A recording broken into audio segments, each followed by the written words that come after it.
Continuamos entonces en nuestra búsqueda de la comprensión de la naturaleza. Hoy es 27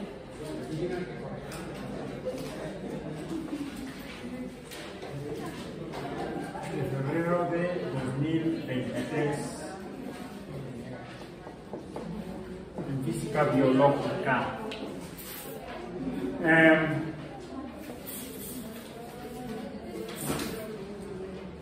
¿Dónde y con lo que estamos tratando de, con la física,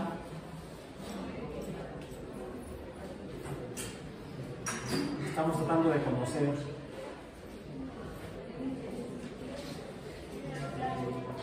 el mundo, pero el mundo biológico, el mundo vivo, vamos a decir, el mundo vivo. Y digamos que para eso comenzamos con observar.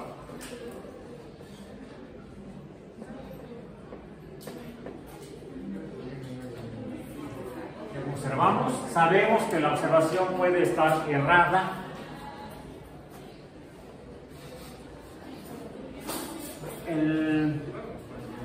Ese error podemos entenderlo como la aproximación o la lejanía de nuestra interpretación de la observación o de la observación misma a la esencia de la naturaleza del mundo que nos interesa y en particular el mundo vivo. Si la cercanía de lo que observamos a lo que realmente es. En ese sentido hay dos conceptos que debemos considerar seriamente cuando hablamos de la observación y respecto al error, que son qué tan preciso y qué tan exacto o qué tan precisa y qué tan exacta es la observación. Podemos eso aplicado al concepto de error. El error está en dos contextos. Uno es en cuanto a la precisión y el otro es en cuanto a la, decía yo, exactitud.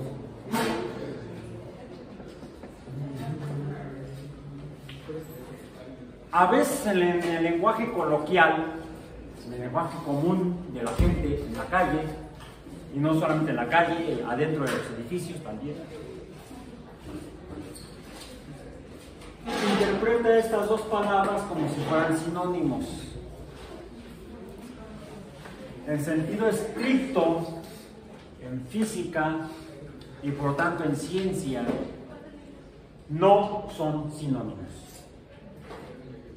Tienen dos significados diferentes, los cuales no les voy a decir yo en este momento, porque están en los documentos del curso. Por favor, revisen esto para lo que están teniendo que desarrollar en este momento en cuanto al problema que tienen que resolver para su primera evaluación, para saber si el modelo, el sistema que están concibiendo y que van a desarrollar y que deben presentar va a funcionar o no. Hay un objetivo, hay una meta que alcanzar mínima. Para alcanzar esa meta, el sistema debe funcionar con base en física. ¿Lo va a alcanzar? Depende del error. Depende del hecho de estos dos conceptos dentro del error. Y de hecho este concepto de error como concepto del error y sus aspectos de precisión y exactitud están íntimamente relacionados con lo que hacemos después de que observamos. ¿Qué hacemos? Medimos. Y ya dijimos que para medir, bueno, ¿qué medimos? La medición es lo que nos va a acercar a el mundo después de que lo observamos. Si solamente observamos no nos vamos a acercar más. Para acercarnos más a la realidad del mundo tenemos que ver. Y para medir tenemos que medir el mundo, las propiedades y los aspectos del mundo, y eso está definido mediante, dijimos, cantidades. Para lo cual usamos el Sistema Internacional de la Oficina Internacional de Pesas y Medidas, ya lo hemos dicho hasta el cansancio, pero no nos vamos a cansar, somos incansables. Que define, dijimos, 7 cantidades. Hemos estado remitiéndonos por el momento a 3 de ellas, son las que voy a poner aquí. La magnitud del mundo mismo estaría definido por el espacio, su espacio, el espacio del mundo. La cantidad con la que medimos el espacio es la longitud como cantidad básica.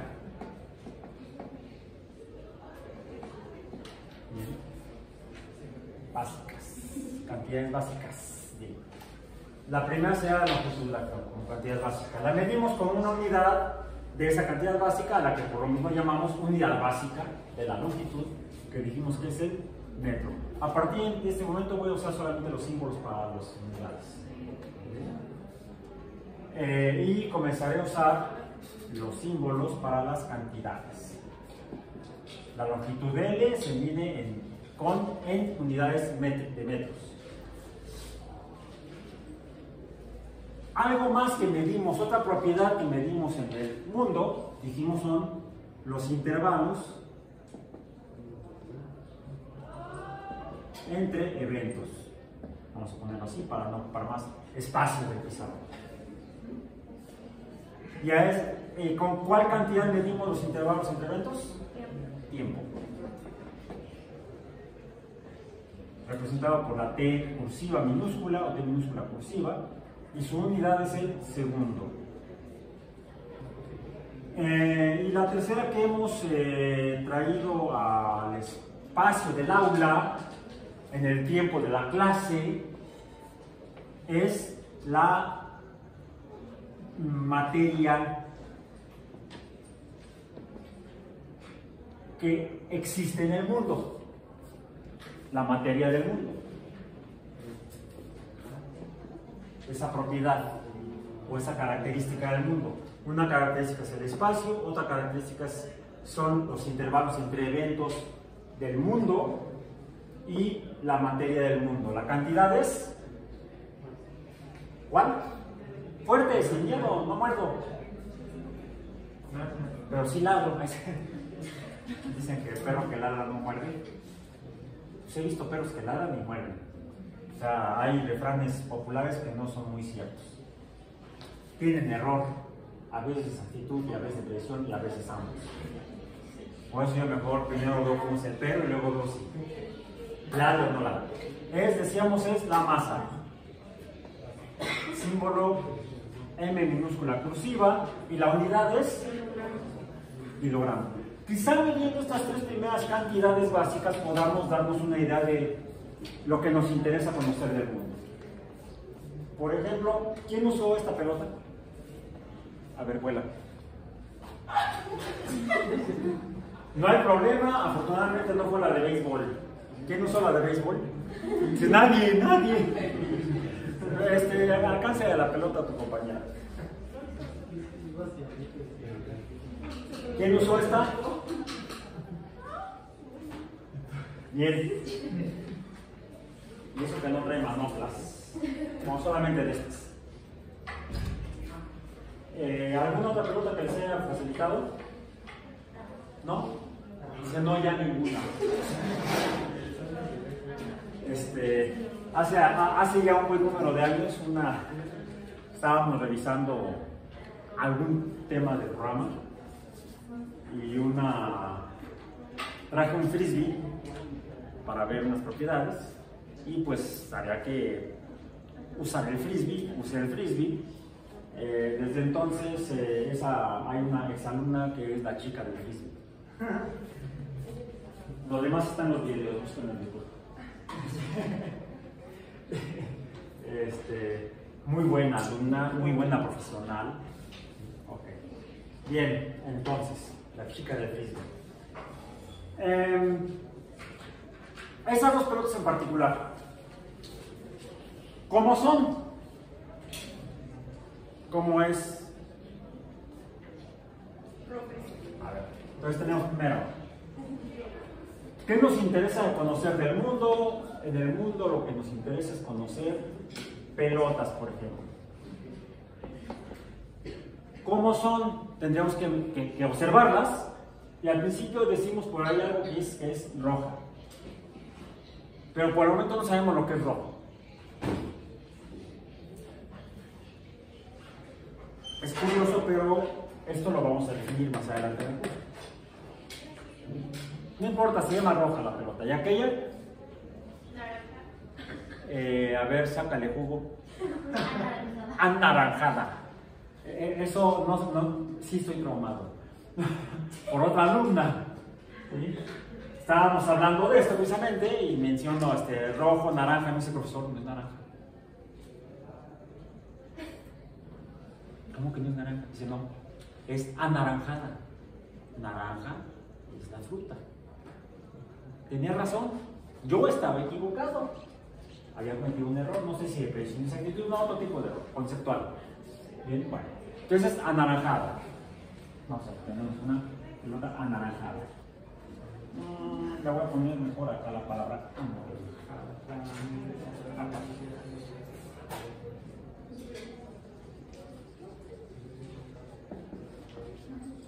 Ok, ¿qué más pueden decir de esas dos pelotas? En estos términos. ¿Es esférica? Podrían no ser esféricas. Por ahí alguien decía que hay una pelota que le usan mucho para algunas actividades que tiene esa forma porque le pasa un camión por encima. Originalmente era un balón de fútbol y se convirtió en balón de fútbol americano.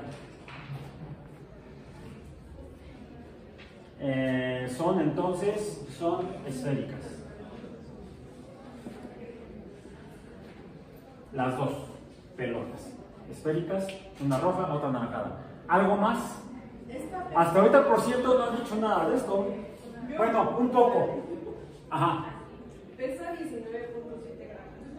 Ah, ¿pesa? Tenemos ahí la palabra peso. Tiene de materia. De materia. Tiene una cantidad o masa, ¿sí?, de 19.7 gramos.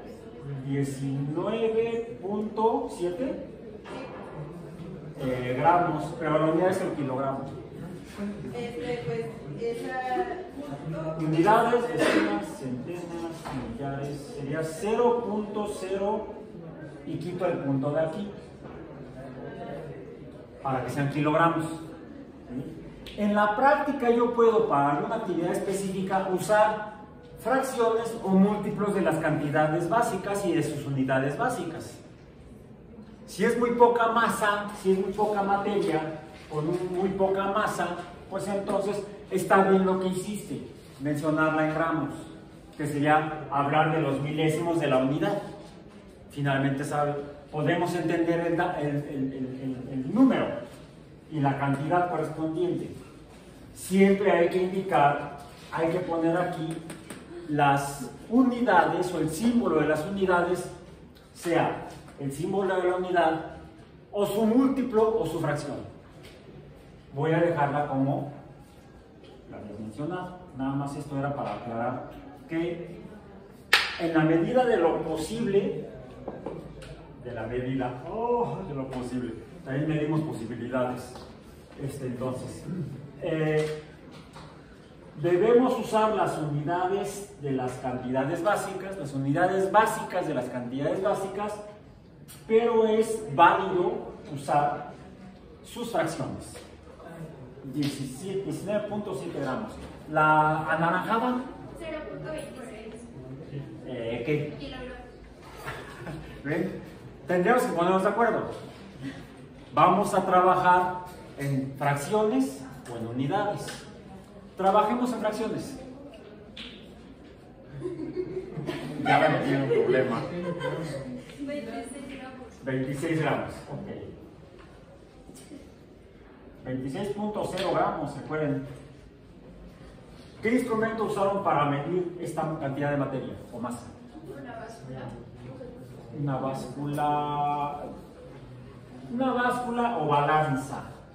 El instrumento que se usa es una balanza. La que usaron. Formalmente se llama balanza de pluma. Sí, es más apropiado de pluma. La pluma se llaman las varillas, las barras largas que tiene esa balanza que usaron. Sí es cierto, en el mercado le llaman báscula. Pero ambas funcionan con el mismo principio, que tiene que ver con una cantidad derivada que surgió, se derivó, cuando empezamos a combinar cantidades básicas.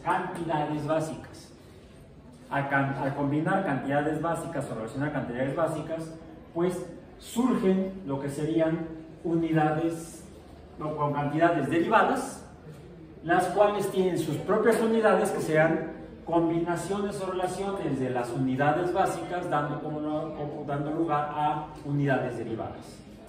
¿Cuáles han sido esas? Pues las primeras que vimos, de hecho, eran medidas de espacio, curiosamente.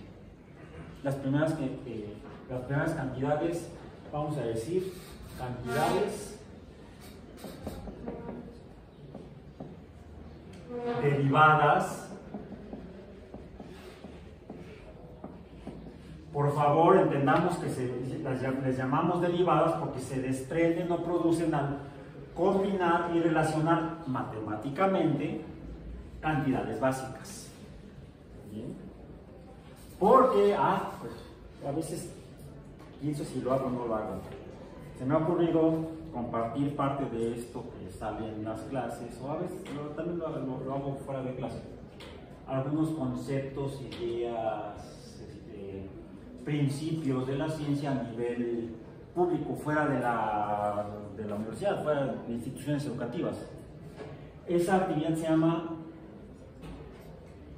algunos llaman divulgación de la ciencia.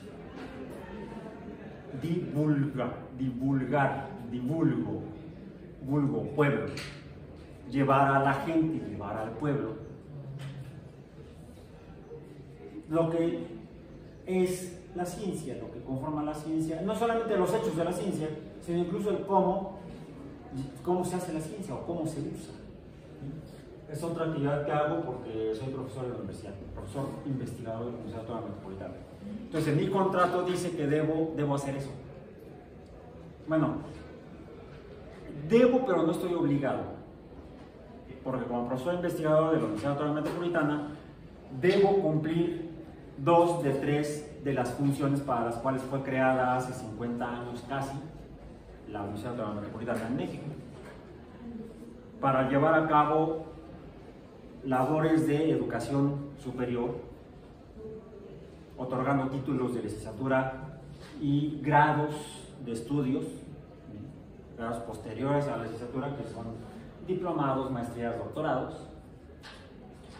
Esa es la primera función que hace una universidad, que sea universidad, ofrecer estudios para otorgar títulos y grados. Una segunda actividad es generar conocimiento, crear conocimiento. Y esa actividad, esa meta, la meta es, o el objetivo es crear conocimiento, se hace mediante una actividad llamada investigación. La investigación, la generación de conocimiento. O sea, generación de conocimiento, no invención de conocimiento. O sea, no fantasía. Bueno, puede ser si hubieran, por ejemplo, en las áreas de literatura, de letras, pues ahí se pueden hacer obras literarias fantásticas. No sobre la realidad del mundo, sino sobre mundos fantásticos, mundos irreales. Y es válido, es conocimiento, es cultura. Finalmente, las universidades deben generar cultura, deben crear cultura para que sean universidades, y la Universidad Autónoma Metropolitana se pretendía que fuera una universidad. Por eso los profesores investigadores de la universidad, por eso somos profesores investigadores. Si solamente impartiéramos o compartiéramos el conocimiento para otorgar títulos y grados, ofreciéramos estudios para eso, seríamos solamente profesores y nada más. Pero como también debemos hacer investigación, generar conocimiento, nuestro contrato dice que somos profesores investigadores. Esa fue algo que no existía antes de que se creara la UAM, al menos en México. Esa figura de profesor investigador no existía antes en el país. Incluso en un principio, cuando alguien de la UAM se presentaba en algún lugar y decían, ¿es usted profesor o investigador? No, soy profesor investigador, pero haga, ¿es profesor o investigador? Soy profesor investigador. O sea, como que había gente que no lo entendía. Seguimos igual. Pero hay una tercera función que debe cumplir quien trabaja en la Universidad Autónoma Metropolitana como profesor investigador, aunque ahí no tenemos el título, nada más en profesores investigadores, que es formalmente la ley orgánica de la UAM, que es la que da lugar a la UAM, dice que la función que cumplimos o que debemos cumplir es la difusión y preservación del conocimiento. Difusión sí es sinónimo de divulgación, o sea, llevar más allá, aunque también tiene un sentido físico, eso lo veremos después, no muy después, ya mira. Entonces, esas tres actividades las hago yo como profesor de la universidad. Estamos obligados a hacer 2 de 3.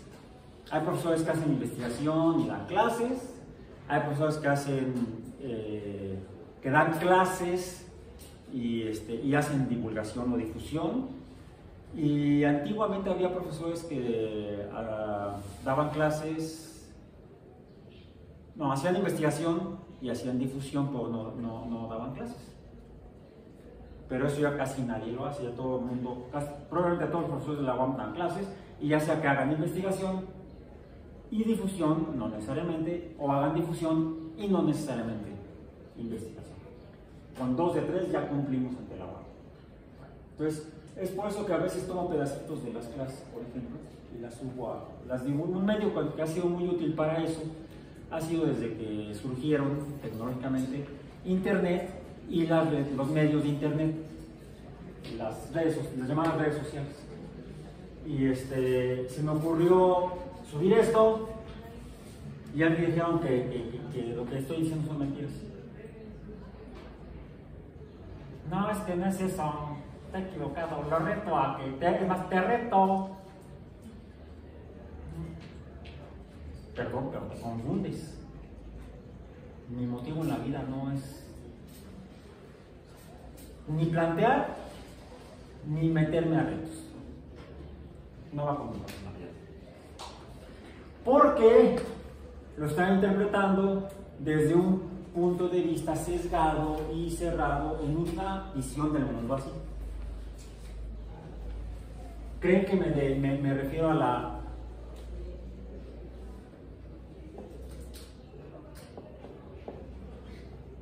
derivada de una función? No es lo mismo. No es lo mismo. Entonces, ¿a qué nos referimos con cantidades derivadas? A las que se producen cuando combinamos las básicas, o incluso derivadas entre sí o derivadas con básicas. Las primeras cantidades derivadas que empezamos a ver, entonces, ¿cuáles fueron? Ustedes díganme, las tienen anotadas en su cuaderno. Cuando combinamos dos veces la longitud. L por L nos daba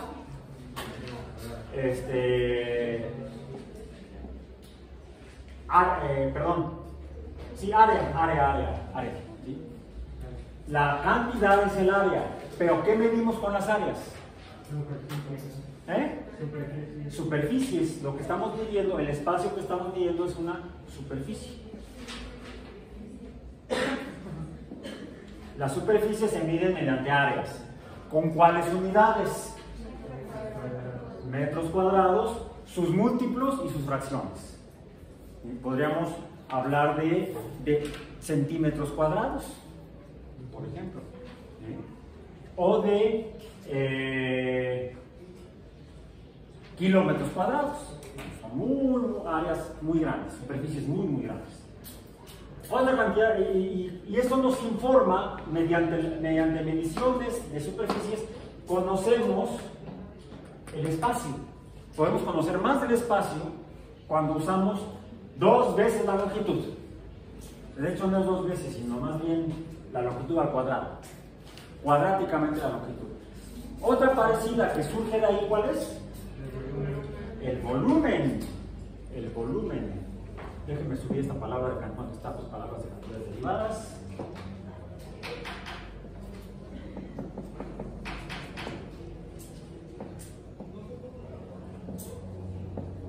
Porque ya no me ocupo aquí el volumen. El volumen. El que sería L por L por L.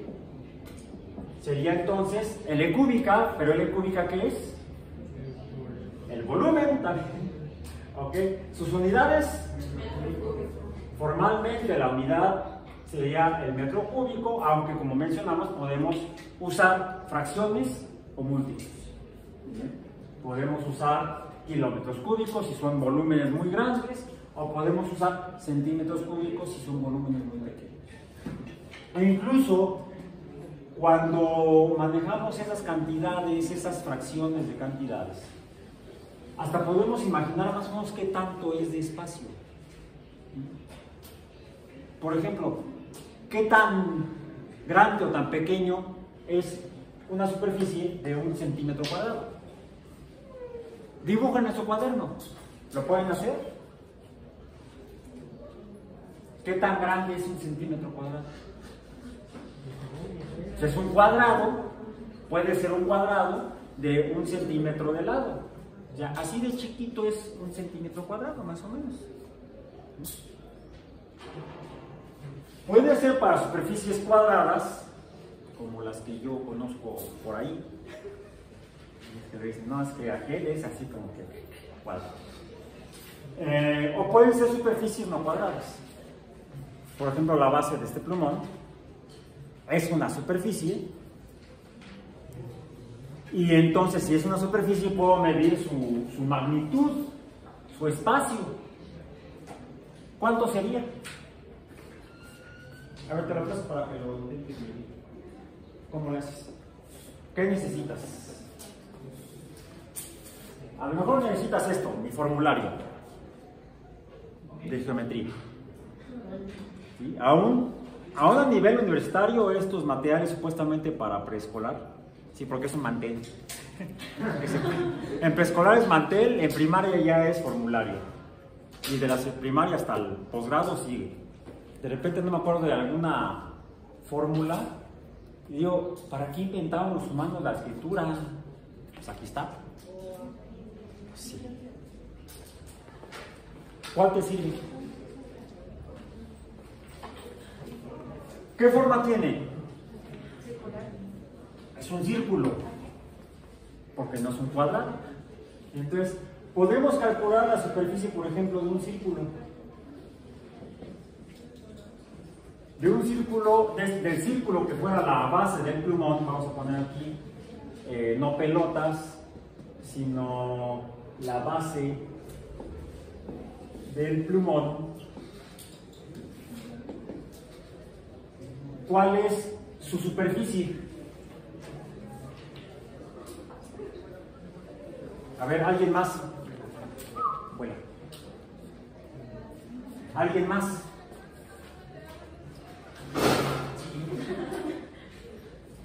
¿Qué tiene que hacer? Primero observar. ¿Ya observaron? Son círculos. ¿Ok? ¿Qué sigue? Por favor. Muevan las patitas, no. Muevan los dedos más bien. Ya saben que deben...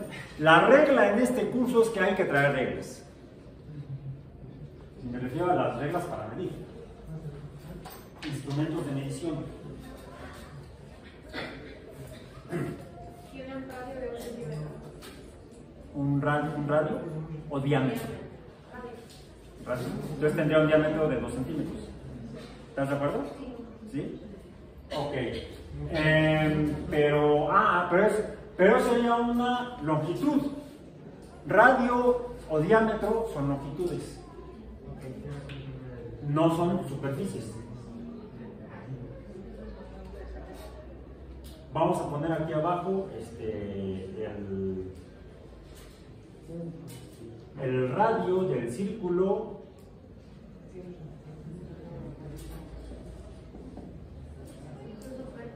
Un centímetro. 3.14 centímetros cuadrados.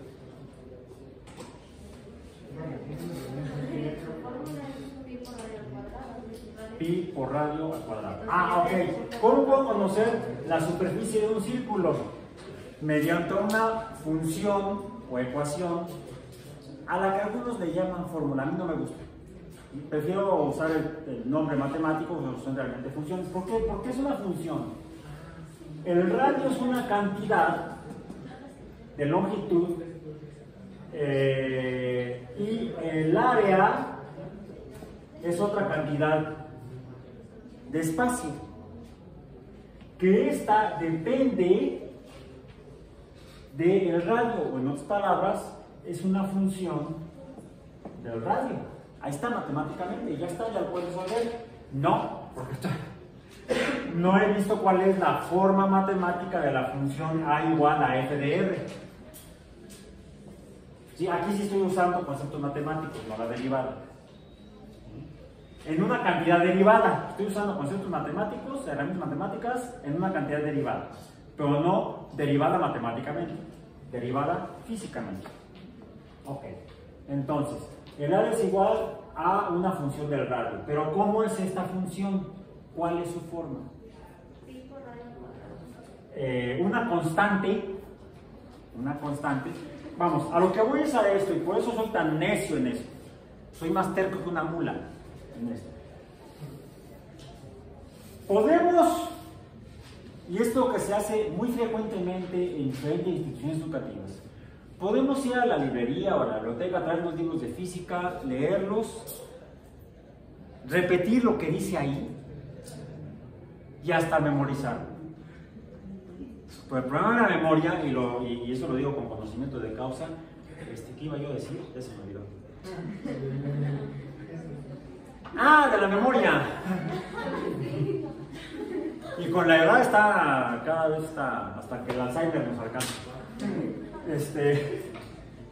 Además inventamos la escritura. Lo importante del conocimiento no es memorizarlo. No es memorizar todo lo que la humanidad ha conocido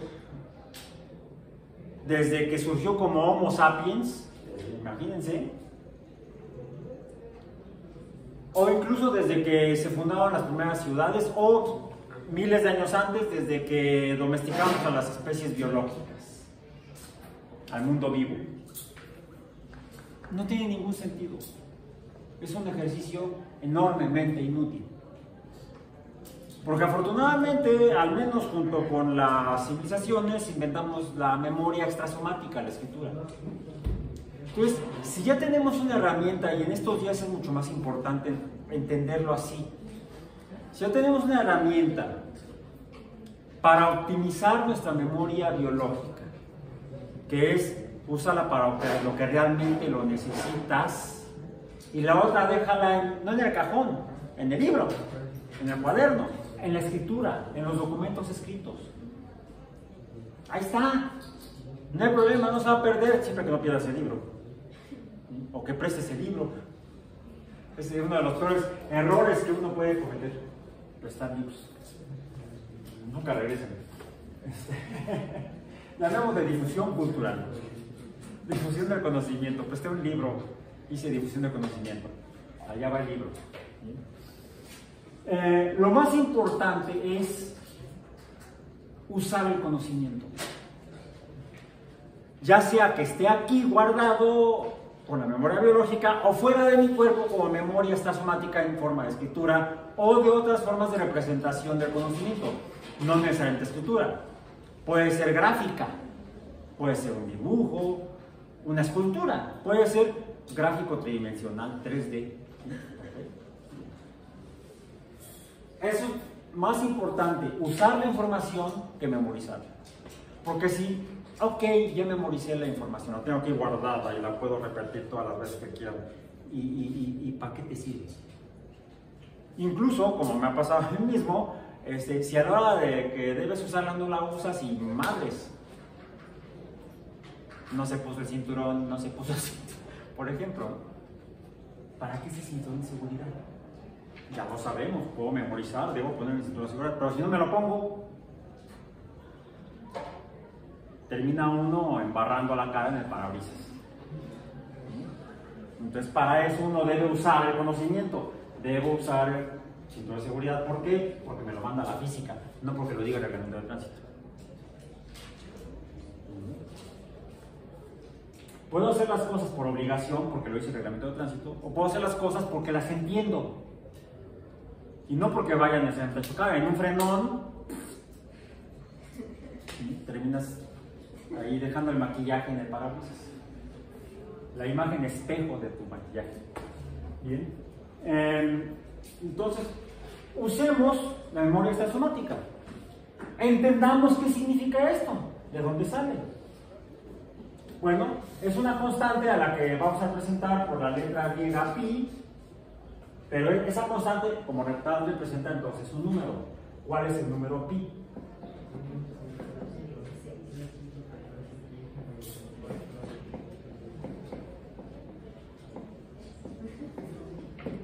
No me acuerdo los demás.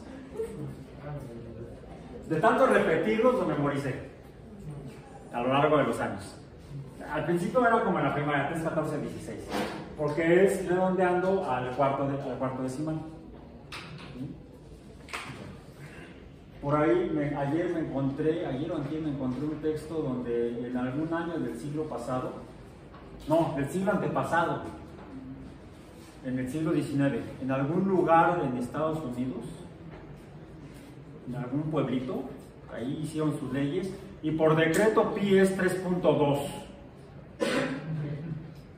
Y así lo enseñaban en las escuelas. Ni siquiera es 3.2, todavía 3.1. Porque 4 no llega a 5. Está a menos de la mitad del camino hacia el 2. O sea, eso es no entender e interpretar el mundo a la manera de la fantasía, no de la ciencia. La ciencia es una herramienta que nos ayuda a acercarnos a la realidad del mundo. Quizá nunca lleguemos, pero hay que morir en el intento. Después de muchos años, no se apure. Entonces, una constante que es este número es pi, que es un coeficiente de proporcionalidad. ¿Cuál es el siguiente símbolo? Ahora sí, la cantidad de la cual depende el área, que es la cantidad llamada radio, pero no el radio solito, el cuadrado del radio. O sea, el radio por radio. Sería otra forma de ponerlo, podríamos ponerlo así para menos para abajo, porque no para espacio. Sería igual a pi por radio, que no es 2 veces radio, no es radio más radio, es r veces radio. R veces radio, pi veces estas dos, pi veces r cuadrado. ¿Bien? Okay. ¿Cuánto vale r? 1. 1 por 1 es r cuadrado, 1 por pi. Ahora sí, la idea es no contestar nada más porque ya lo memoricé. Si uno memoriza las cosas, qué bueno porque me acuerdo del momento. Si no, no es el fin del mundo. Consultemos, hasta la Wikipedia puede ser. Y algunas cosas ya no nos quedan más que la Wikipedia. Entonces, el área del plumón es igual a ¿qué? Unidades. ¿Dónde están las unidades? ¿Pi tiene unidades? No, porque es simplemente un número que es una constante de proporcionalidad. Podría ser 8. Podría ser, pero no es 8. Es 3.1415, esa cosa. Bien, es pi. Esto no tiene unidades. R tiene unidades, sí. Entonces sería pi por metro. Pero no me diste metros, me diste las fracciones. Otra vez, centímetro por centímetro. Y entonces es centímetros cuadrados. 1 centímetro cuadrado es el área de la base de este plumón. ¿Sí? ¿Sí? ¿Están de acuerdo? ¿Allá estás de acuerdo? Bien. Ok. Volumen.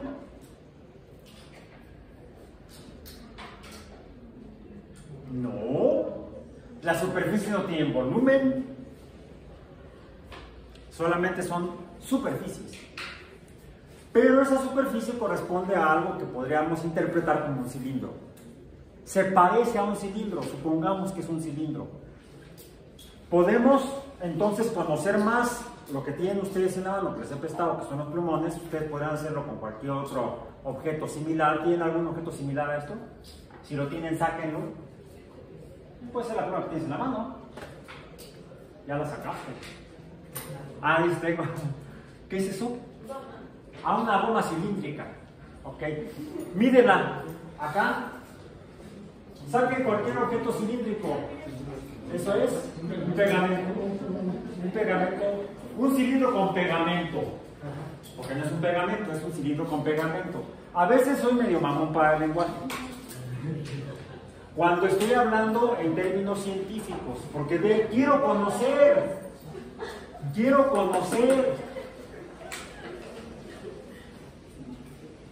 En alguna ocasión, no es mi ídolo, es una persona que he leído mucho sobre de lo que él escribió. Salud. De lo que él escribió. Y es muy rica la obra de lo que escribió. Hizo muchas cosas, escribió muchas cosas sobre diversos temas. Escribió sobre astronomía, sobre biología, sobre sociología y era astrofísico. Con un área menor en biología, Carl Sagan. Y algo que dijo en alguna ocasión cuando le preguntaron sobre cuestiones de ciencia y fantasía o cosas que no se sabía si se conocían, y él dijo, es que le preguntan, por ejemplo, ¿usted cree en los extraterrestres, por ejemplo? ¿Cree que haya vida en Marte? Como astrónomo o astrofísico, pues, con conocimiento de biología, pues, efectivamente le interesó la vida extraterrestre. Y una buena parte de su trabajo profesional lo dedicó a eso. Tanto que por eso sus colegas lo despreciaron, lo minimizaron, lo descalificaron porque él estaba buscando vida extraterrestre. Le decían, es que eso no es ciencia. Eso andar buscando marcianos, eso no es ciencia. Es que no estoy buscando marcianos, estoy buscando vida más allá de la Tierra. Y le preguntaban luego en los medios, bueno, ¿usted cree en la vida extraterrestre? Yo, no quiero creer. Quiero saber si hay vida en algún lugar más allá de la Tierra. Y una herramienta, o la herramienta para llegar a eso, es la ciencia y la física. Es una de las herramientas, de los herramientas o campos de la ciencia útiles para contestar esa pregunta. ¿Cuál será la otra? Pues la biología. La física y la biología nos pueden quizá llevar a contestar esa pregunta. ¿Hay vida fuera de la Tierra? No quiero creer, quiero saber, quiero conocer. Para conocer debo observar y debo medir. ¿Bien? Por eso estamos en esto. Entonces, y por eso insisto en que lo hagamos practicándolo, o lo entendamos practicándolo. Bien, ya tenemos cilindros en las manos. Tenemos cilindros en las manos. Bueno, son semejantes a cilindros, ¿no? Los míos es bastante chuecos, ¿no? Cosas del deporte, el deporte es salud. Pelotazos en los dedos, entonces. No en clase, ¿eh? No en clase, en el campo deportivo. No se preocupen, aunque vaya cuidado con los pelotazos, ya vieron. Por eso arrojo esas pelotas y no las de Bueno, entonces, midamos cilindros, conozcamos los cilindros o cosas semejantes a cilindros. El cilindro que tengan en la mano o a la mano, en la mano tenemos al menos 5, a la mano tengo aquí 1, mídanlos. ¿Qué pueden conocer de ellos? Su espacio. Y 3 tipos de espacios: su longitud, su superficie y su volumen. ¿Ok? Midan, observen, midan, calculen. ¿Necesitas una regla? Te presto una regla.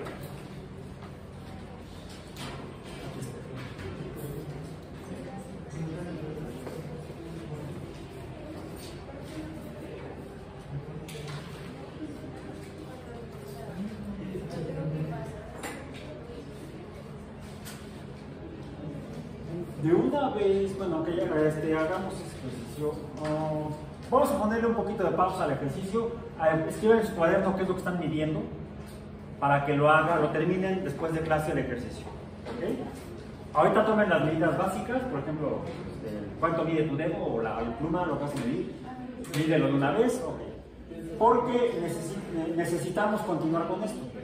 Ok, entonces ya estamos viendo para qué nos sirven las unidades y las cantidades medidas con esas unidades, para poder conocer cosas reales que existen en el universo, en el mundo.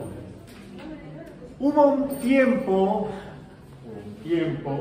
en el que mundo y universo eran sinónimos.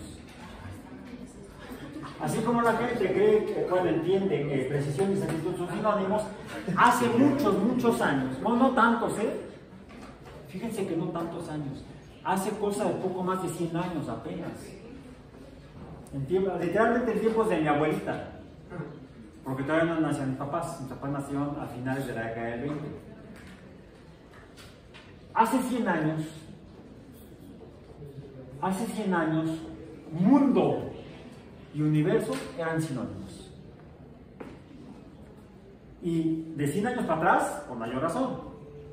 El último capítulo o libro de la obra de los principios matemáticos de la filosofía natural de Isaac Newton se titula El sistema del mundo. Y es en ese en el que describe su ley de gravitación universal. Con la ley de gravitación universal, ahora le llamamos así, él no le llamó así. Él le llamó la descripción de la naturaleza o el sistema del mundo. Entonces, a veces los nombres de los conceptos cambian con el tiempo, conforme los vamos entendiendo mejor, o cuando descubrimos algo más que hace que el nombre que tenía eso que estábamos usando ese nombre para describir algo, ya no funciona muy bien. Necesitamos cambiar el nombre del concepto. Por ejemplo, le llamábamos a la cantidad de materia peso. Y todavía uno va al mercado y a uno le llaman a la cantidad de naranjas peso. ¿Sí? Aunque usan las cantidades de masa. A tanto el kilo. Es más, a veces uno podría ser muy y sacar ventaja. 50 pesos el kilo de naranjas. Ahorita voy por el camión. Por el camión. O sea, 50 pesos 1000 naranjas. El kilo de naranjas. ¿Cuánto es un kilo de naranjas? 1000 naranjas. Kilo es 1000. No, es que se refieren al kilogramo. Ah, eso, señor, es publicidad engañosa, dirían dichos, ¿no? Flick. A los del circo. Es, señor, publicidad engañosa. No, es porque una forma es en la que se usa este conocimiento fuera del ámbito de la actividad científica formal, y otra forma es cuando uno tiene la necesidad y quizás hasta la obligación de apegarse a cómo se usan las cosas en ciencia, para que estemos seguros que estamos hablando de lo mismo y no terminemos con una misión de 250 millones de dólares embarrada en la superficie de Marte. Pasó hace poco más de casi 30 años ya. Hubo una colaboración entre los Estados Unidos y los países europeos a través de sus agencias espaciales, la NASA y la Agencia Espacial Europea, para enviar una nave que estudiara la atmósfera de Marte. La nave tenía que llegar a Marte, entrar en órbita para estudiar la atmósfera, estudiar el clima marciano. Mars Climate Observer, creo que se llamaba. Pues una parte del trabajo se hizo en Europa, otra parte del trabajo se hizo en los Estados Unidos. Ya finalmente integraron el sistema, lo pusieron en el cohete y después de 3 meses de viaje, se aproxima a Marte, tiene que entrar en órbita, terminó embarrado en la superficie de Marte. 250 millones de dólares y muchos años de trabajo, así terminaron. O un error en la interpretación de las cantidades. Aprendieron la lección. Encontraron que el error fue que mientras que en Europa trabajan con el sistema internacional, el técnico en los Estados Unidos, para hacer la programación del sistema de frenado de la nave para que entrara en órbita, usó los números, pero en unidades internacionales, en unidades imperiales. En lugar de centímetros usó pulgadas, en lugar de kilogramos usó libras. No sé si siguió trabajando ahí, ¿verdad? Lo he leído en 2 libros diferentes. O sea, sí es cierto. Y sí es cierto, están los datos de la historia de la exploración robótica marciana, que esa misión fracasó y cuando se investigaron las causas, ese fue el motivo. Un error en el uso de las unidades. Desde entonces, para todos los proyectos espaciales en los que los Estados Unidos tienen colaboración de otros países, trabajan con sistemas internacionales. Ok, bien, entonces. Masa. Masa es cantidad de materia. ¿Sí? La midieron con balanza. Las balanzas funcionan con base en otra cantidad derivada que también ya vimos, que es la relación. A ver, presten mi pluma, porque necesito otros colores para representar las ideas. La combinación de relación longitud entre tiempo nos da una cantidad que no es el radio. Por eso lo pongo así. Es recursiva. ¿Eso qué es? Rapidez. Bien. La rapidez es la relación longitud entre tiempo. Todas estas cantidades vimos que las determinamos todo esto mediante números. Las cantidades con números en una escala. Y por eso dijimos que todas estas cantidades básicas son cantidades escalares. ¿Bien? La rapidez, como es el cociente de una cantidad básica entre otra cantidad básica, es también una cantidad escalar. Pero cuando comenzamos a poder entender lo que pasa en el mundo, cuando las cosas cambian, cuando hay movimiento, por ejemplo, vimos que si el movimiento es un cambio de posición en el espacio, el cambio de posición lo medimos mediante las unidades de longitud, los metros o las cantidades de longitud. Y entonces aparece lo que representamos como la longitud entre 2 puntos, pero no porque estos 2 puntos ya existieran en el espacio, sino porque se trató de un cambio de posición de un algo en este espacio, de este punto a este punto, y entonces tenemos el punto al que llamamos el punto inicial, el punto final, y su diferencia o magnitud es delta X. Sí es cierto, la medimos con la cantidad longitud, es la cantidad que usamos para medir esta delta X, pero delta X, como está hablando de cambio de posición,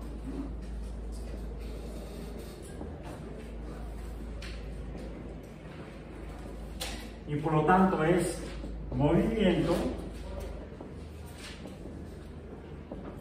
Para conocer el movimiento debemos medir con la longitud, que es escalar, el espacio recorrido desde el punto inicial y el punto final. Como hay un punto inicial específico y un punto final específico que sería distinto a que este fuera el punto inicial y este fuera el punto final, aunque la longitud es igual,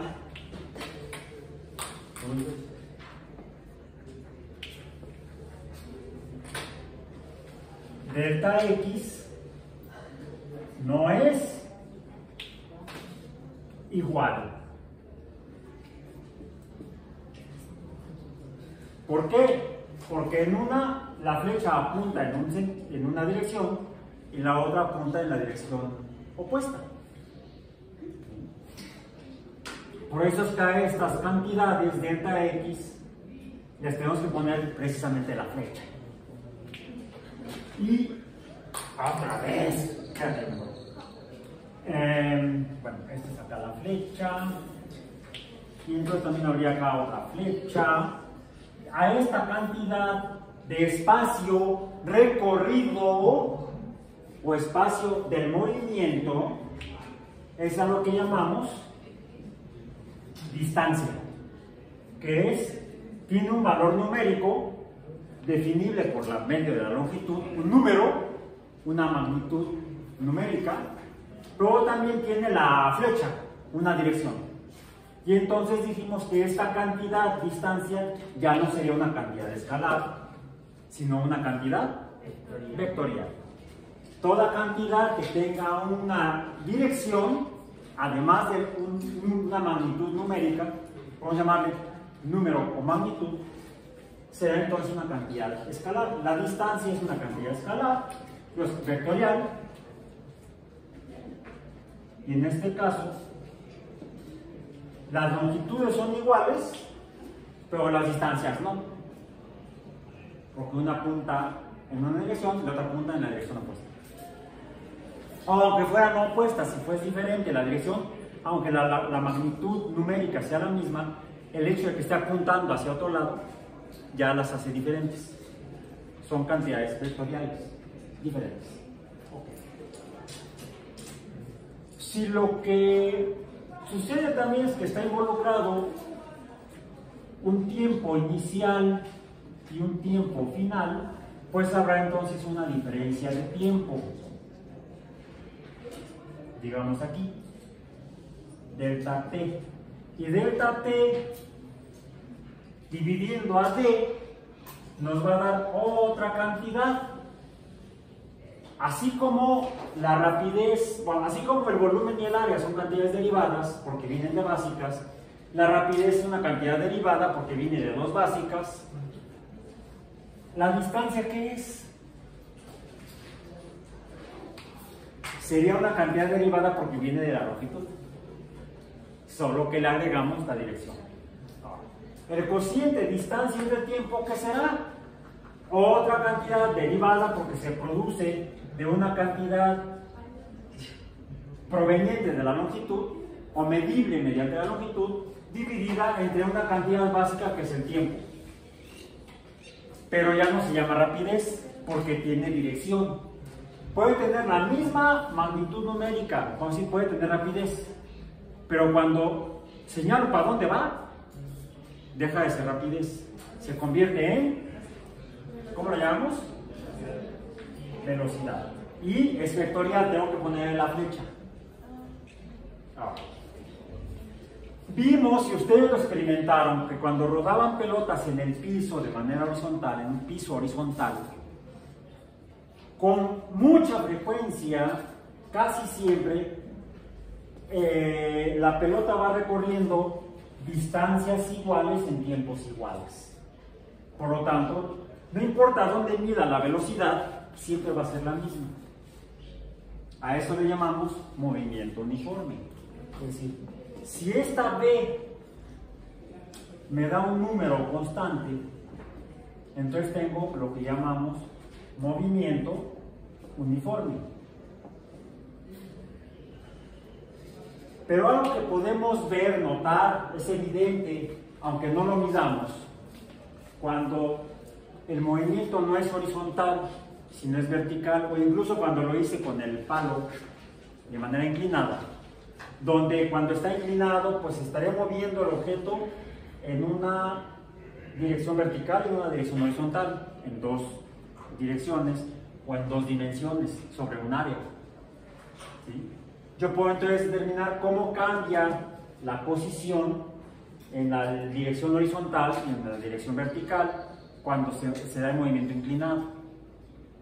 Y vimos que cuando se da el movimiento inclinado, el cambio en la posición horizontal es uniforme, la velocidad no cambia. Recorre horizontalmente a el mismo espacio en tiempos iguales. Pero cuando va cambiando su posición respecto a la vertical, es como cuando cae.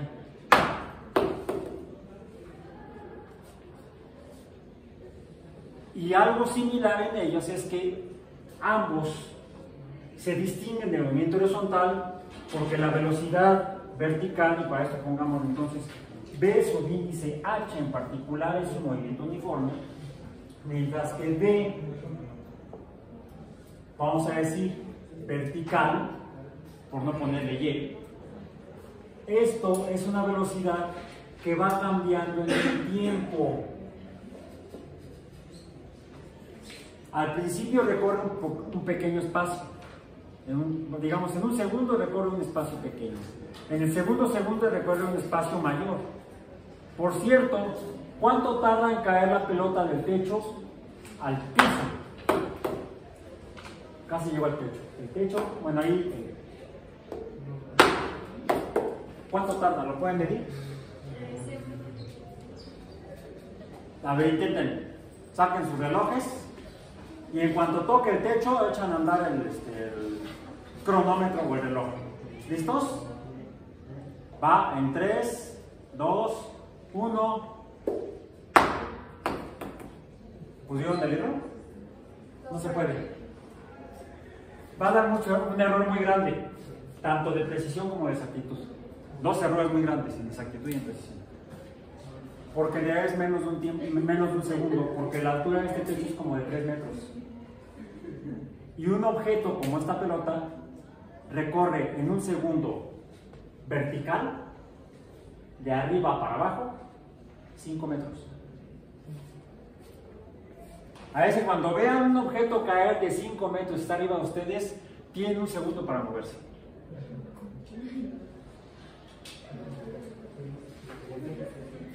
Si está más arriba, depende de cuándo vean que viene para abajo. Si lo ven desde que parte, tienen mucho tiempo para poder retirarse del lugar. Pero si cayó de muy arriba y apenas lo ven cuando se está acercando a ustedes, a lo mejor les da tiempo de rezar.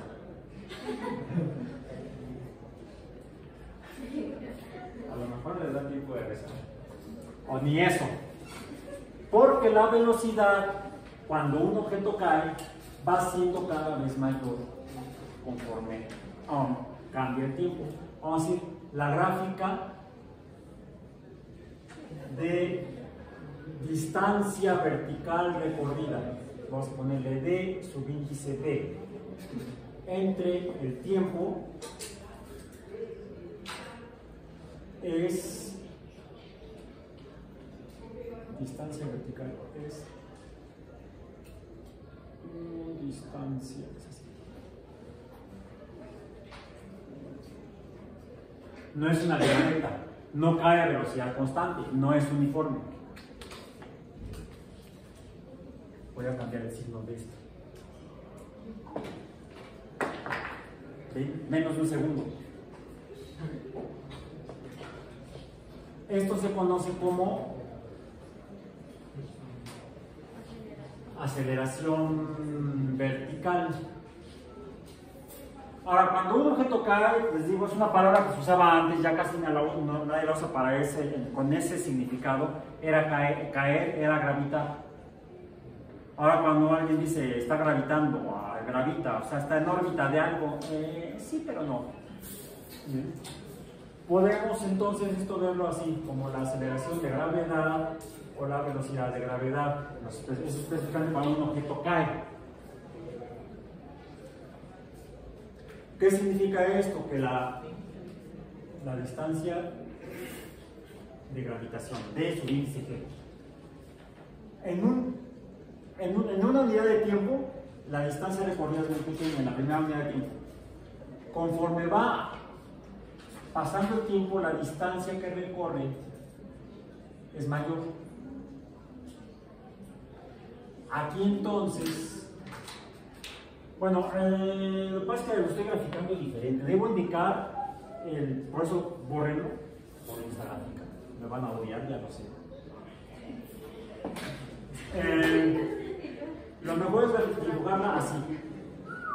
¿Por qué?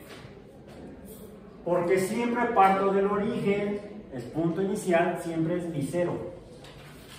¿Sí? Bueno, este sería el objeto, el valor aquí es cero. ¿Sí? Es el cero. Aquí estaría el cero.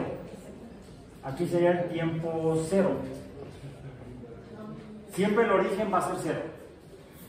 Si el objeto está cayendo, ¿dónde está el cero? Arriba. La escala de medición en ese sentido es arbitraria. Yo la defino dependiendo del fenómeno que quiero medir. Bien. Quiero medir la caída, pues entonces empiezo a medir de arriba para abajo. El cero está arriba y no abajo. Los números aumentan hacia abajo. Si solamente me interesa la caída.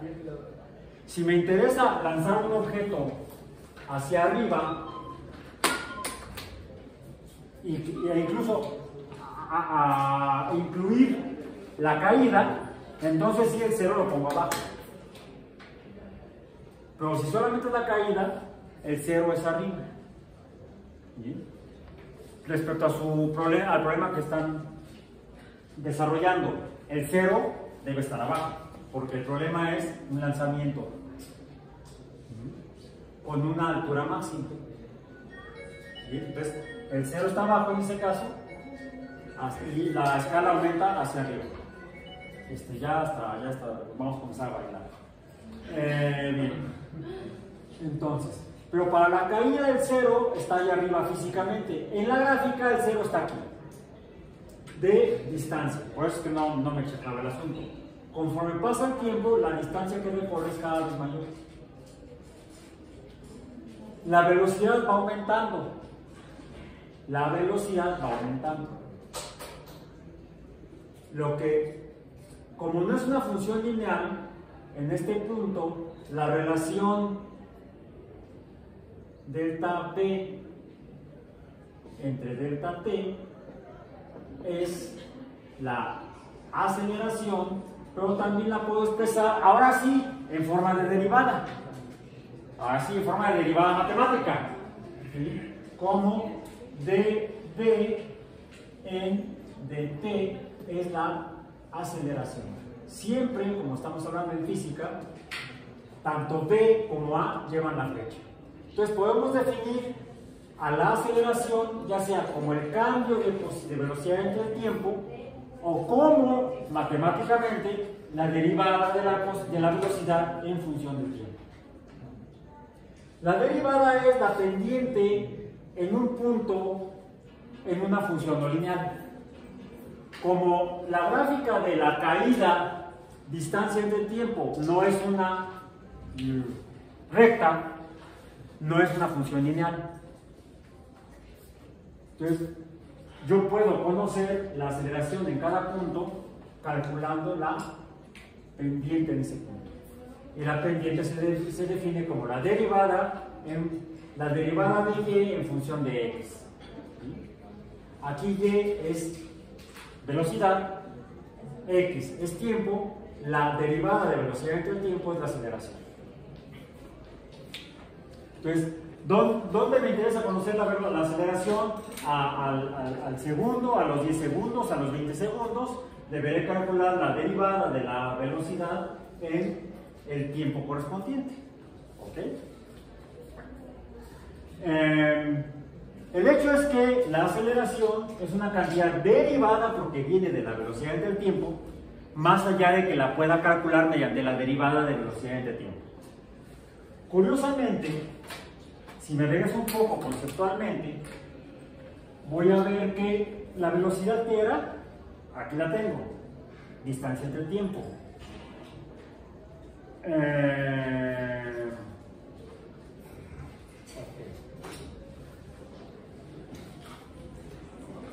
Más bien la posición entre el tiempo es la velocidad. Entonces, si yo tengo la gráfica de posición, ojo, posición X entre el tiempo, esto sería formalmente la velocidad, y que fuera el fenómeno así, que fuera no uniforme. Que fuera no uniforme.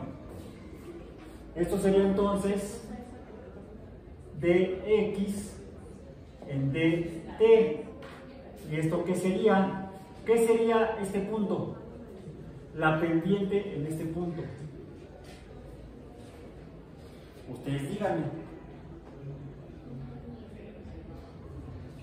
Si dv en dt es aceleración, dx en dt, ¿qué es? Matemáticamente. Ahí está.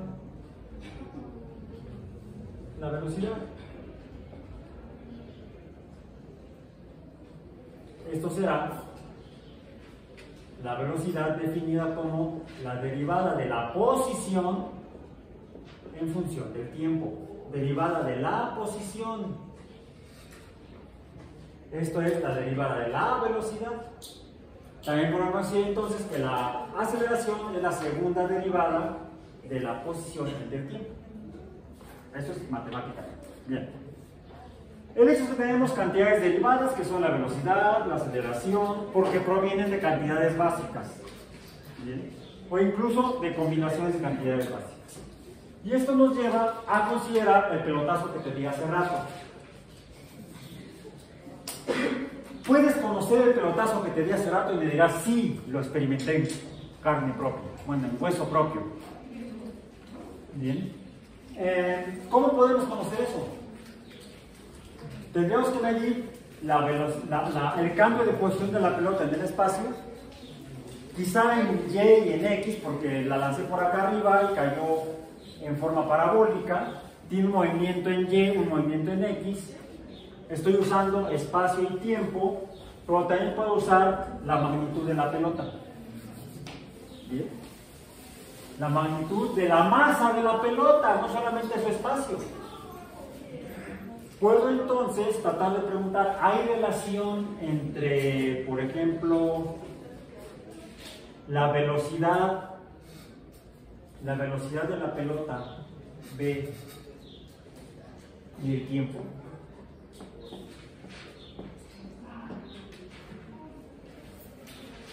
Si hay velocidad, quiere decir que cambió de posición, entonces una pelota en movimiento. Ah, la relación velocidad-tiempo me da la cantidad de movimiento, velocidad. Pero no, es que me falta algo aquí. La velocidad no es el tiempo, la velocidad y la masa. Porque el tiempo está en la velocidad, el tiempo está aquí. La velocidad es distancia entre el tiempo. De aquí para allá la pelota. La pelota tiene masa, velocidad y masa. La velocidad es vectorial, la masa no. No importa dónde ponga la masa, siempre mide lo mismo. La masa no cambia. A menos que la corten cachitos y le quiten. Pero si no, la masa de la materia se mantiene constante. Bien. Masa por velocidad o velocidad por masa es una cantidad B multiplicada por otra cantidad M, me lleva a la otra cantidad. Esa cantidad la represento en este caso por el momento con la letra P. Por cierto, si B es vectorial, aunque M no sea vectorial, ¿cómo es P? Vectorial. Y esto se llama cantidad de movimiento o momentum. O momento en español, momentum sería en latín. ¿Ok? Entonces, ¿qué tanto se está moviendo algo? ¿Cuál es su cantidad? Es el producto de la masa por velocidad. Préstame la pelota anaranjada. Muy bien. Préstame la pelota roja.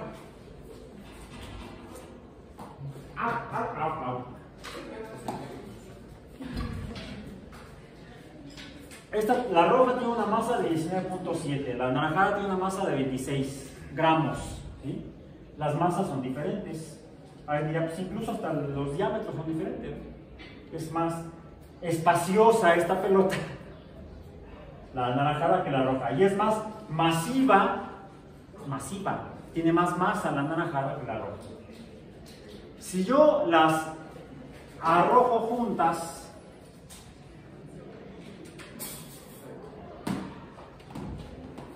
cayeron, golpearon el piso igual,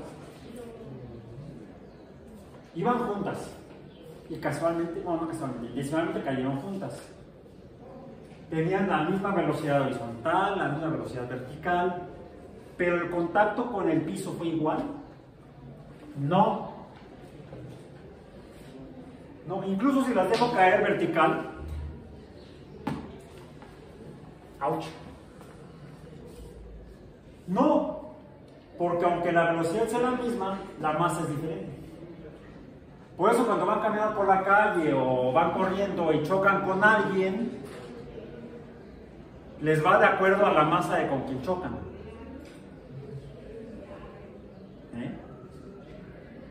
Es la cantidad de movimiento la que se siente en el momento de la colisión, la cantidad de movimiento la que nos describe las colisiones, la que nos dice qué va a suceder. La mayoría de la gente lo interpreta como es la fuerza del golpe. No, es el momentum del madrazo. El detalle es que cuando un objeto se está moviendo, pasa de velocidad de movimiento, al momento en que entra en contacto con el objeto y deja de moverse, ¿cuál es su velocidad? Cero. Entonces también la velocidad, en el caso del momentum, puede no ser constante. Si pasa la velocidad de un valor grande a un valor pequeño, ¿cómo lo podríamos graficar? Velocidad contra tiempo, se está moviendo a una velocidad constante y de repente pasa a velocidad cero. Velocidad cero.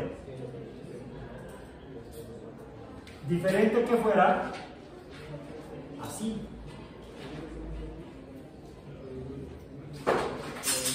¿Se siente igual? No, porque aquí lo que varía es la pendiente precisamente. ¿Y la pendiente qué es? La aceleración. Cuando la aceleración, la pendiente, por cierto, aquí, la aceleración aquí es positiva, ¿no? Aquí es mayor que cero. Ajá. Aquí la aceleración, ¿cómo es? ¿Cómo es la pendiente? Negativa.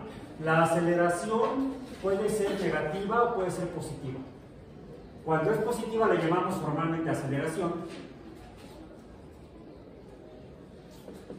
Cuando es negativa le llamamos desaceleración. Bueno, cuando sentimos el golpazo, lo que sentimos es la pendiente de A. Si quieren que no duela mucho, tienen que desacelerarse. Y lo sentimos como cuando vamos en el transporte público y el microbusero le pone así y todo el mundo. Es esto. En cambio, cuando va frenando poquito a poco, esto es más tranquilo en la vida. ¿Sí? Ok. De hecho, esto es lo que llamamos colisión. Esto sería la colisión, la roja.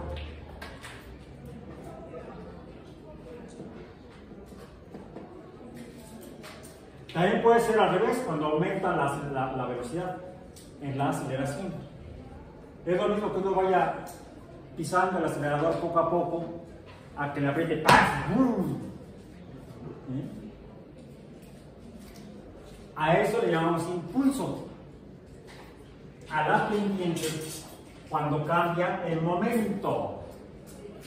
El cambio del momento puede ser el impulso o la colisión. Bueno, estamos relacionando masa con velocidad. La más conocida, la que todo el mundo ve y es mal interpretada, es no la velocidad, sino la aceleración por la masa. Que esta es la segunda ley de Newton. Fuerza. Bien.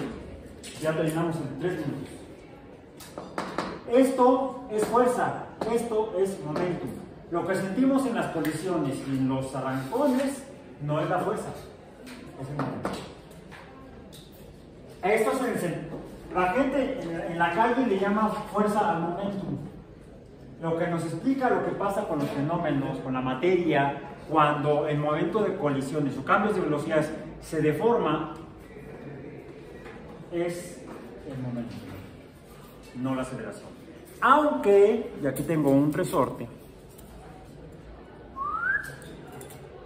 un resorte de los llamados slinkies. Cuando lo estiro, tiene se separa homogéneo, parejo, la distancia entre espirales es la misma. ¿No, verdad? ¿Por qué?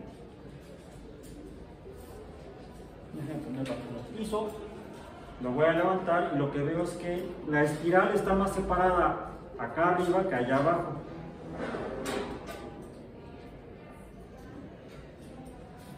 El resorte tiene masa. La masa está cayendo. Está cayendo porque algo la está jalando a velocidad variable. La distancia cada vez es mayor, pero es al revés. Esto es el inverso de la aceleración de caída de gravitación o de caída libre. Si lo dejo caer, ¿qué le sucederá? ¿Cómo caerá?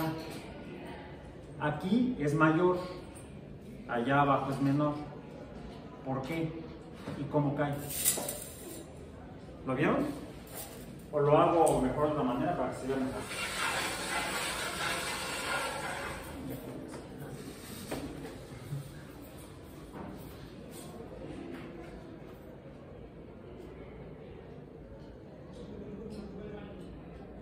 Tres, 2, 1.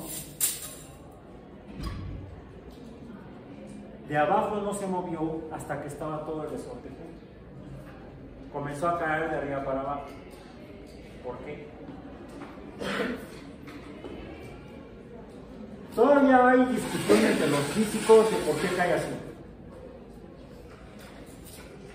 Mi interpretación es que, pues cuando lo levanto, el resorte parece sólido, ¿sí? Parece sólido. Parece sólido. Como la pelota de béisbol. Se cayó el plumón. ¿Por qué se cayó el plumón? La pelota estaba en movimiento. Tenía velocidad. Tiene una masa. Colisionó con el pizarrón, que tiene su propia masa. ¿Cuál es la velocidad del pizarrón? 0. El plumón estaba aquí. ¿Cuál era su velocidad? 0. Cuando cayó pasó de velocidad 0 a velocidad mayor que 0. La pelota estaba en movimiento y cuando tocó con el pizarrón se quedó quieta por un instante. Le pasó su cantidad de movimiento al pizarrón, pero con el pizarrón no se iba a mover. No me importa quién me la hace, sino quién me la paga. El que se movió fue el plumón. La cantidad de movimiento de la pelota se pasó al plumón. En el caso del resorte, el resorte está cayendo y tiene esta forma porque de donde lo estoy sujetando está toda la masa del resorte. En cambio, en las últimas espirales, ¿cuánta cantidad de resorte hay? ¿Cuánta masa? Menos. Se explica por la ley, por la segunda ley de Newton. La aceleración es la de la caída. Esa la pueden consultar más. Esa sí la tienen memorizada. ¿Cuánto es? La aceleración de caída de los objetos. 9.81 metros sobre segundo cuadrado a nivel del mar. Aquí es menos. ¿Sí? Explicable después por la cuarta ley de Newton. La masa del resorte no es constante. Es mayor la masa aquí que allá abajo. Por lo tanto, lo que estamos viendo es la fuerza de gravedad. Es mayor la fuerza acá arriba, la aceleración es la misma, pero la masa es mayor acá, la fuerza es mayor acá, la perturbación es mayor arriba que abajo. Abajo la perturbación es la mínima y por eso cae primero de arriba y al final cae de abajo. ¿Por qué el resorte se comporta así? Préstame la pelota. ¿Y por qué la pelota cae toda junta?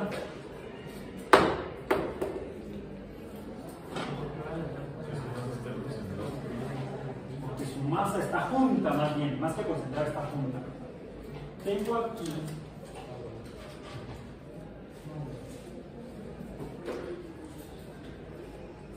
mi vaso de leche, mi botella. Y le puse un globo. Le voy a poner agua al globo. Ya, hasta aquí nada más, porque si no voy a hacer un cochinero. Ok, es suficiente con eso. ¿Qué forma tiene el globo?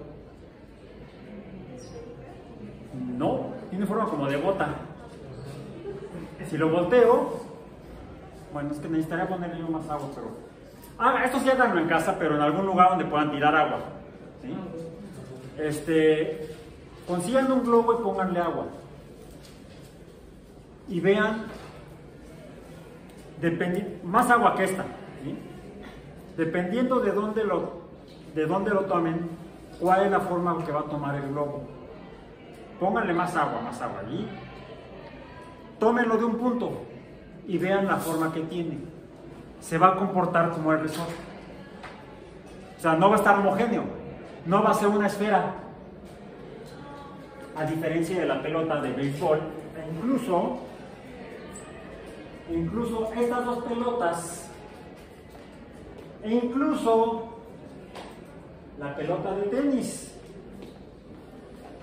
Pero mientras que la pelota de tenis la puedo deformar, y de hecho cuando colisiona se deforma mucho, vean. ¿Qué pasa si deforma? Se modifican su espacio, se modifican sus valores de diámetro, por ejemplo, de volumen, de superficie, cambian. ¿Sí? Eso en la pelota de tenis. Se me vuela por allá la pelota de tenis. Ahí sí, yo fui yo. La pelota de béisbol, ¿no? A ver, cuidado. Muy bien, ok. ¿Y estas dos? ¿A cuál se parecen? Ahora fui yo. Si no te doy arriba, te doy abajo. ¿A cuál se parecen? ¿A la de tenis o a la de béisbol? La de béisbol, viene bolita, por favor. Sin miedo. Sí, no se ve. Ahí. ¿Ves? Sin miedo. Por favor, acá. Ok. Esta, ya dijimos. Ok. Pásame la de tenis. Ok.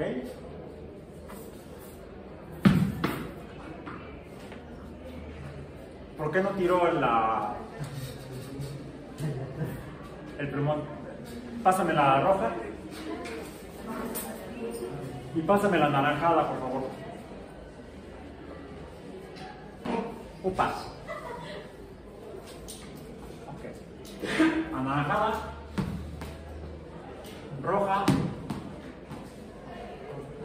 Ay, mantén un momento, no me queda de tenis, pásamela para acá, por favor.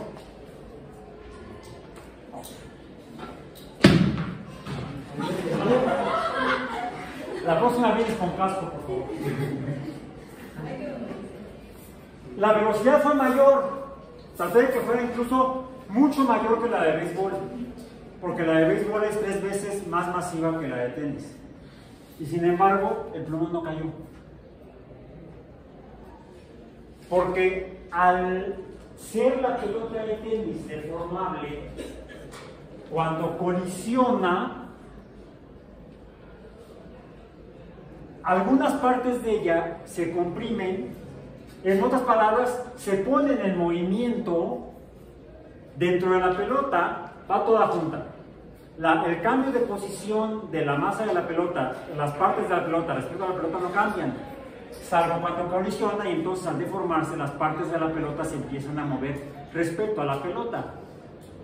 Toman movimiento del que tenía la pelota y se llevan esa cantidad de movimiento en lugar de pasársela al pizarrón. Como no la pasan al pizarrón, no pasa el plumón y el plumón no cae, porque la pelota es deformable. Lo mismo sucede con la roja y con la anaranjada. Aunque se ven como sólidas y parecen sólidas, no lo son. Y es aquí donde en esta semana vamos a revisar, nos vamos a meter en las propiedades de la materia. ¿Cómo es la materia? Inicialmente podemos, y de manera muy simple la definen como sólida, líquida, y ya lo hicimos en una actividad previa, gaseosa. Pero es así de simple, y en todo caso, si así fuera como es, no se pierde el próximo episodio.